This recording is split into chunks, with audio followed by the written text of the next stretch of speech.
Welcome again to URP Practical Talk. I'm your host, Pastor Wendell Jeffrey. It's always a pleasure when folks like you welcome us into your homes and your other places of business and so on. We're so glad that you have done that.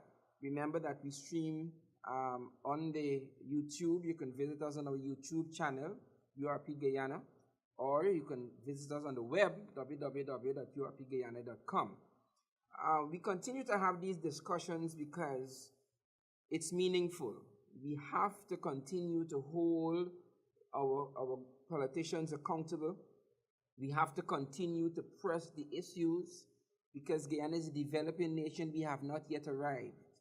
And so we need voices, different voices from talking about different things so that we can move this country forward. Some people are not pleased that they are opposition to any government. However, it is the opposition that helps to keep the government in line. So we continue the discussion today on the URP Practical Talk, and I have in the studio with me again, party leader, Dr. Vishnu Bandu. Dr. Bandu, how you going? Yeah, fine, wonderful. thank you, fine. And we have been itching where it's scratching or scratching where it's itching, however they say that.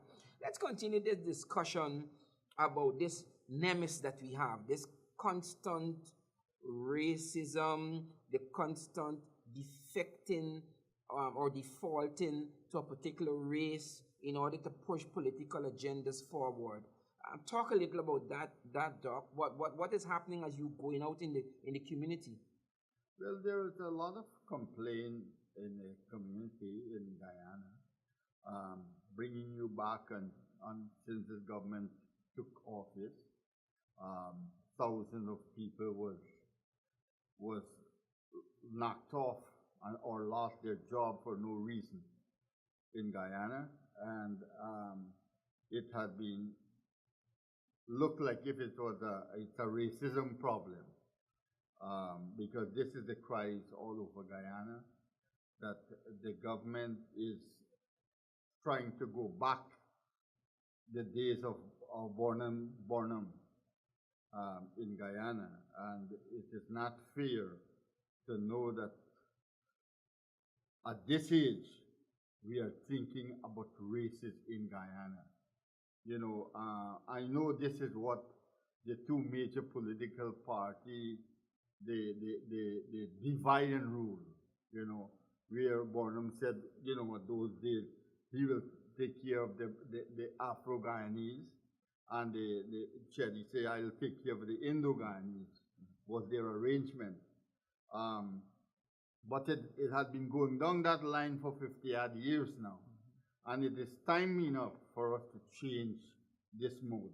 Doc, do you think it might be purely race, or you think that it can be politics? And I'm asking that question because is it the persons who have been now displaced from their jobs as a result of the coming on of the new government? One might say that it could be that the last government used race to put those people in place. You see what I mean? So is it party politics that is happening at that level, or is that governed by race? How I look at it, it is race and also party politics, because it's a dividing and rule, you know. And when we go down more in the program, you know, we'll talk more about this. But you know, we are going backward in Guyana instead of going forward, you know, and it is hurting a lot of people. You know, the whole of Guyana who had supported this administration, they really honestly feel that we will have some kind of real change in Guyana, you know, and they all are disappointed with what has been happening. Well, I could say, you know, and for me, you know, I try to step back and I try to be objective. What I'm noticing though is that, and I wonder who is advising the current administration. Of course, the last administration lost the government because they lost contact with the people. They were not they were too blatant in their negativities. And I look back and I'm looking now at this administration, for instance, and I'm looking at simple things. There's a fence being built around the president's office. The fence is being painted in green. Well, at least the part that the part that was just completed. I'm saying to myself, if you're trying to win people, right? If you're trying to be magnanimous and you, as Michelle Obama say, when they go low, you go high. Why not paint the fence in a color to attract the opposite? You see what I mean? Yeah, but you paint everything is green and yellow, the bus that they have, the boats that they have. And I'm saying, where is the desire to win people? You don't catch bees by using vinegar. You understand? You see what I'm saying? Yeah, but so it's so petty for me how they continue to just push that. But Pastor, that's not all. The many government buildings also they start painting green, and those buildings didn't need paint. You're wasting the money. You're painting green because green is your party color. You know, we're just wasting the taxpayers' money. Look, a fence like you just mentioned, the fence of President's office. I don't see the reason of a big high fence like that. That's what what you expect, that a war will come in here and that will stop the bullets or what? Now, if you are not doing wrong things, then why are you so much afraid? Why are you securing yourself like this? If you are the people's person, even the White House, you can see through the fence. Right, President Granger, when he started first, everybody looked at him, as a decent person. But he have lost all his credibility. He doesn't have no credibility anymore because of what he has been doing. He has not been doing right by the people in Guyana. So, he has to secure himself. He has to get 20, 30 cars follow him when he goes places because he is afraid. He's afraid. The other day I heard they say that somebody are paying somebody to try to kill him and this and that. If all those things are happening, there's definitely something wrong in Guyana. If these things are true, what they are saying, something is definitely wrong. So President Granger should just take a step backward and check on himself. But I think though, I'm wondering if the security detail, and we talked about that, if it is really him being afraid. Because I remember when the president won, the president got in his car. At that time, he had one other security detail that used to be with him, the guy that used to be with him even when he was in the opposition. And he drove to church. It was, I covered it. It was newsworthy. Here is the president-elect driving to church by himself. But I guess over time, like you said, there's an eroding of trust and a eroding of likability, and I guess that has now catapulted the security risk. Definitely. And maybe that is what is definitely because people trust him at the beginning. People trust him and they vote for him, to have this real humongous change in Guyana.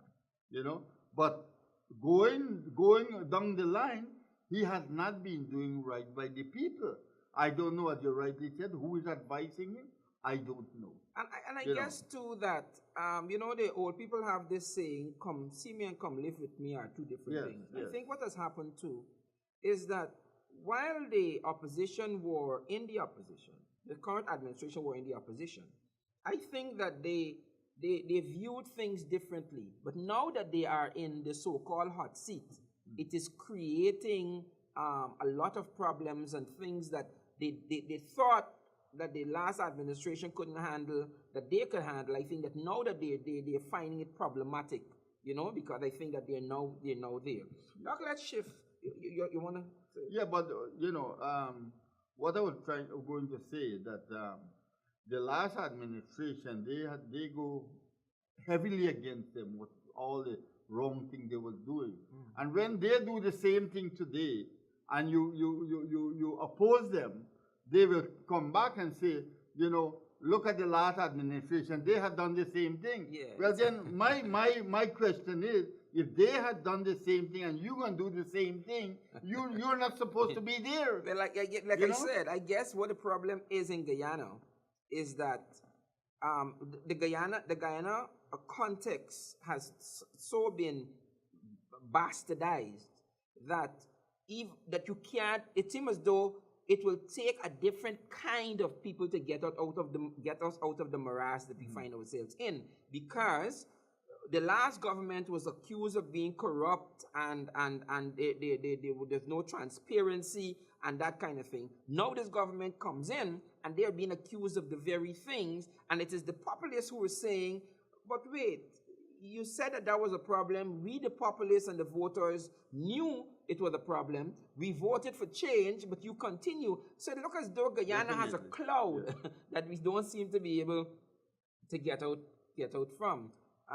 So Doc, I want to shift a little bit, and I want to ask you here, what is your take? Because I know that you have some concerns about these Nigerians who coming, they're studying. Folks are coming out of Africa studying here, and while they're here, they're also being employed. What's your take on what's happening there? I have no problem in people coming and studying Guyana. God bless us if we can help people, you know. But first of all, we ought to help ourselves. You know, that's my book. If you have a home and your home, the roof is leaking, and your neighbor roof is leaking, you must, before you're able to go and tell your neighbor, hey, you should look after your roof, patch it up. You know, you should look after your own roof. You know, my point is, you know, I went to Nigeria, very nice people. I love the Nigeria. Okay. You know, but the point is, can we afford to have 500 students from Nigeria to study in Guyana, where Guyana government actually paying for it? Besides that, we have these Nigerian guys are working in Guyana also. You know, when our own people can't get jobs, but they are getting jobs. Because I tell you what, a few nights ago, I was at Pegasus, and there was a waiter there who is a Nigerian, and I have been questioning him, you know. And then he had outlined to me when I asked him how many students, he said about 500 they have. And we had a long discussion. And where he said, you know, I even go so far to ask him, did you get your national ID card yet for Guyana? He said, no, by next year. You should get it, you know. So it seems that President Granger are using this racism thing to bring in people, you know, bring in black people, so that he can probably give them ID card and things like that, preparing them to vote for the next election. This is how it seems to me, you know, and this is not right, you know. I have no problem in other people coming to our country if we can help them. God bless us, you know, to help. That we should help to help all human beings, you know. But let us be careful. Let us fix our own home first before we fix other homes. Okay. I have no problem in that. I'm not. I like you said, you had a meeting the other day. You spoke with a guy. I'm not quite up on that. But my question to you would be this: what is your take then on this? The fact that Guyanese have been invading, and I'm using that word loosely, invading other people's countries for years. Barbados, Trinidad, Antigua, we've been going to those people's countries, overstaying our time, and those people have been employing us. What's your take? But there are reasons for that, Pastor. Because of our political situation in our country, have been driven these people away from the country because they can't get job here. They have to go other place and get job, right? People are coming from other countries and get our job here, you know, and we have to go to other places and get jobs, right? Now, for instance, there's a rumor going around that the Haitian has been coming heavily in Guyana, you know. Actually, every week Haitian is coming in Guyana. I spoke to taxi people at the airport and so forth, and they have been telling me. There's a rumor in England that President Granger was there offering Haitians to come here and give them 5-year contracts to work here. Now, we have so many qualified people who went to university, graduate, and all these things. Over 40% of our graduates can get jobs, but you're going overseas and you're telling people that come to Guyana and we'll give you 5-year contract. Okay. So let's do this here, because I'm glad you're highlighting these concerns. But I want you to put yourself for a minute as the leader of the party. Put yourself for a minute in the president's position. The president is a politician. He's a politician. His political survival is dependent on certain moves that he has to make.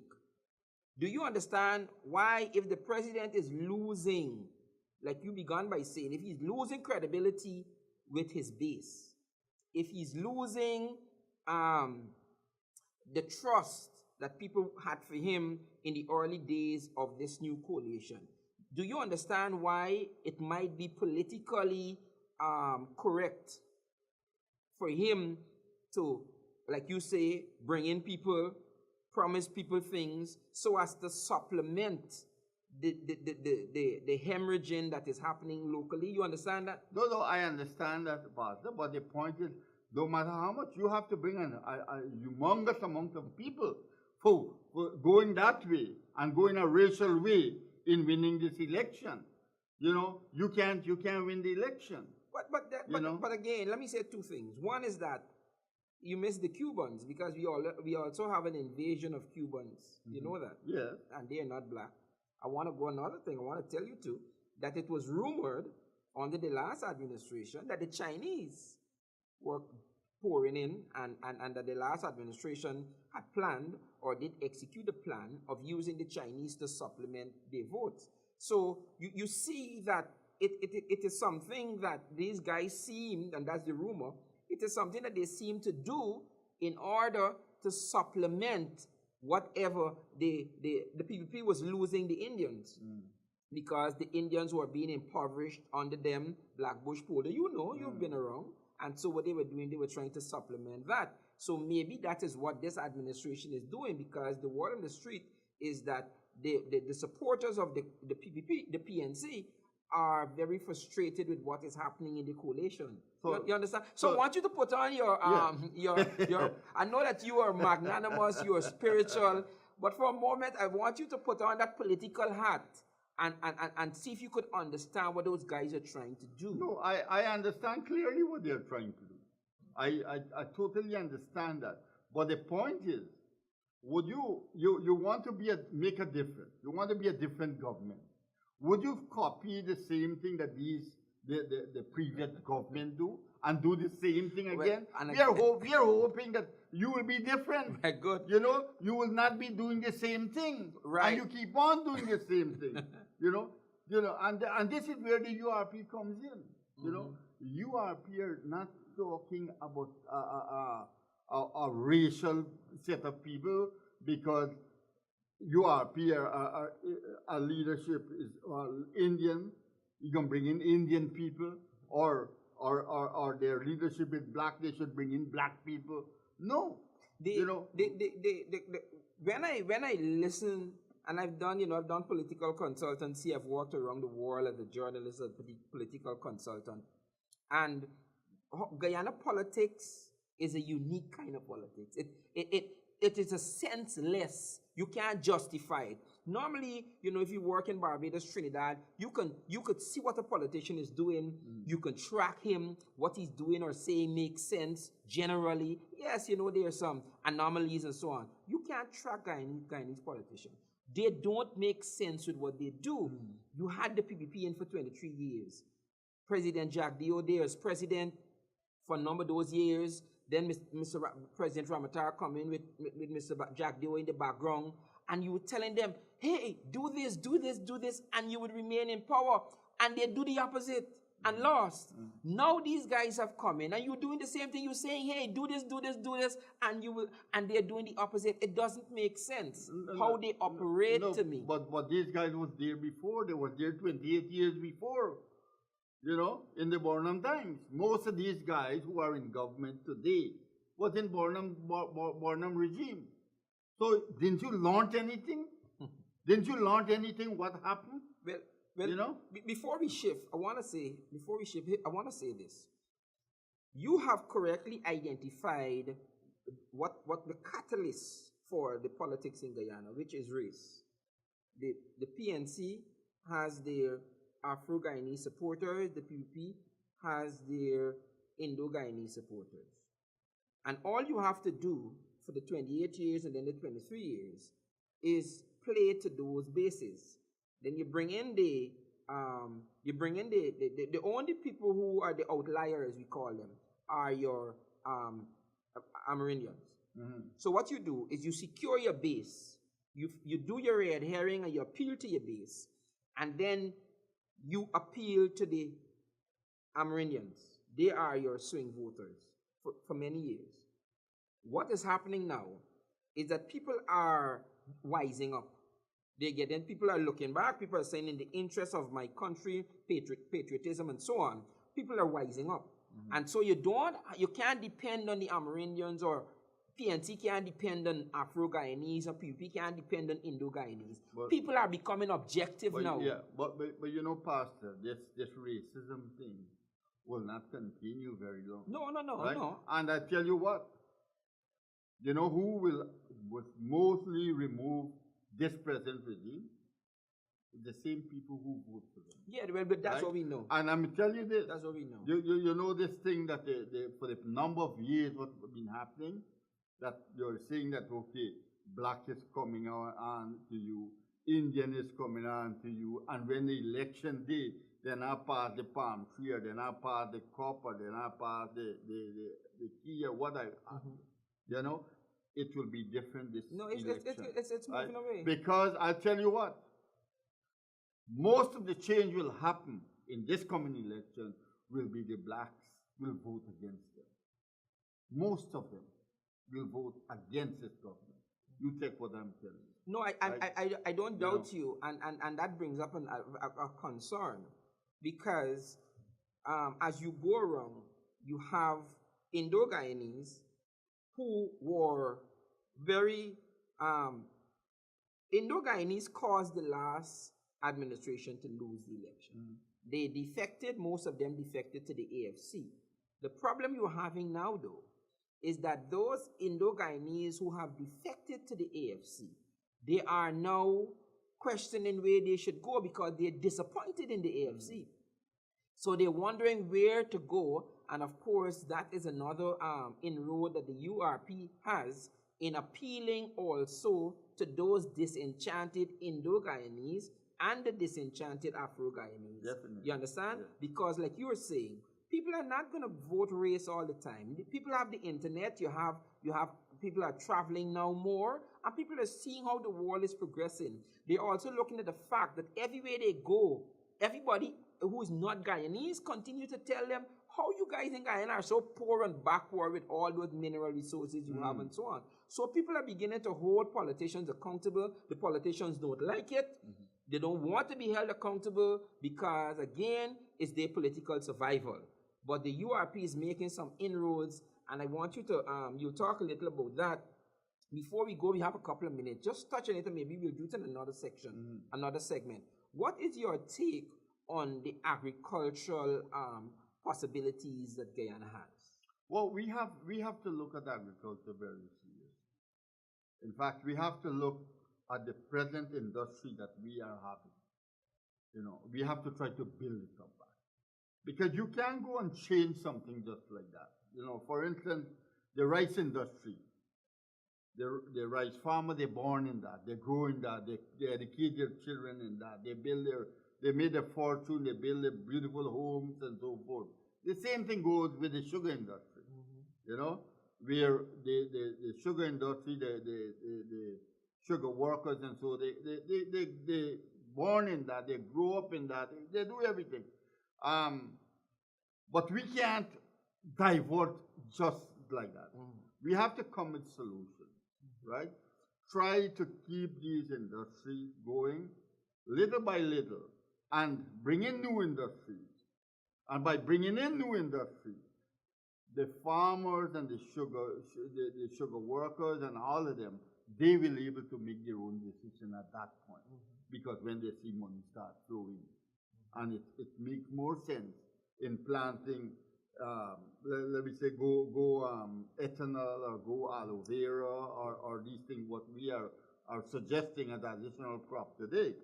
Because one of these new agricultural crops what we are talking about, in fact, aloe vera we've been talking since before 1992 election, but nobody takes us very seriously, right? And up to today, aloe vera have been proven $100 and something billion market right now, US.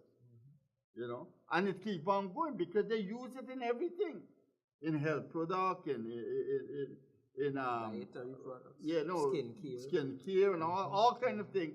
They use aloe vera, you know. So one of these industries, these new industry where we're talking about ethanol, but soya, aloe vera, hemp, and all these things. One of these industries will pass the whole GDP in Guyana. You know, I know that the current administration and the previous administration have been struggling with employment in Guyana. And I know that you were talking about that heavily, that we have to find ways to employ Guyanese. You have about a 40% unemployment in Guyana.